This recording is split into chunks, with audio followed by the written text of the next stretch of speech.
And మీ గురించి చెప్పుకోవాలనుకుంటే first Suresh productions ప్రస్తావన ఖచ్చితంగా ఉండి తీరాల్సిందే. ఆ! మీ నేను గురించి గాని, నేర్చుకున్నది ఫాదర్ అక్కడే. గురించి గాని. సో, ఆ ఫ్యామిలీతో మీ ఫ్యామిలీకున్న అసోసియేషన్ ఏంటి? లేదండి. అంటే వాళ్ళు ఈరోజు మేము ఇలా ఉన్నామంటే దానికి కారణం సురేష్ ప్రొడక్షన్స్ వాళ్ళు. సో మా ఫాదర్ బ్యానర్ పెట్టిన దగ్గర నుంచి మా ఫాదర్ దానికి ఎడిటర్. మా ఫాదర్ దగ్గర నేను అసిస్టెంట్‌గా చేరాను. సో నన్ను బాగా ఇష్టపడేవారు రామానాయుడు గారు గాని, సురేష్ బాబు గాని. నేనంటే బాగా ఇష్టం. ఏం సినిమా చూసిన వెంటనే వచ్చి నన్ను అడిగేవారు ఒపీనియన్. నా ఒపీనియన్ చెప్పేవాడిని. ఓపెన్‌గా ఉండేవారు. నన్ను బాగా చూసుకునేవారు. మేము మా ఫ్యామిలీకి ఈ రోజుకి మాకు వాళ్ళు గాడ్ ఫాదర్ లాగా వాళ్ళ ఫ్యామిలీ. సో అంతే. అయితే నేను ఇప్పుడు కరెంట్ సిట్యుయేషన్ గురించి అడుగుతున్నాను సార్.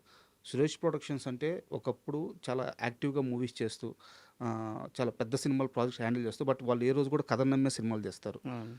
ఈరోజు మారిన పరిస్థితుల వల్ల వాళ్ళు సినిమాలు వాంటెడ్‌గా తగ్గించుకున్నారు. హ్మ్. సో, సురేష్ బాబు గారితో ఎప్పుడైనా మీకున్న అసోసియేషన్‌లో మారిన ఈ ట్రెండ్ గురించి, సినిమా ఇండస్ట్రీ గురించి ఎప్పుడైనా ఏమన్నా మాట్లాడుతున్నప్పుడు ఆయన మీకు షేర్ చేసుకున్న మూమెంట్స్ ఏంటి? ఆ! వాళ్ళందరూ వాళ్ళంతా ప్రాపర్ ప్రొడ్యూసర్స్ అండి. వాళ్ళ స్క్రిప్ట్ ఉండి, ఆ స్క్రిప్ట్‌కి హీరో ఎవరని చూస్తారు. కరెక్ట్. అంతేగాని ఈ రోజుల్లో హీరో ఓకే అంటే సినిమా చేస్తున్నారు. వాళ్ళు అలాగుండదు. ఈ స్క్రిప్ట్‌కి ఎవరు సరిపోతారో వాళ్ళు చేస్తారు. సార్.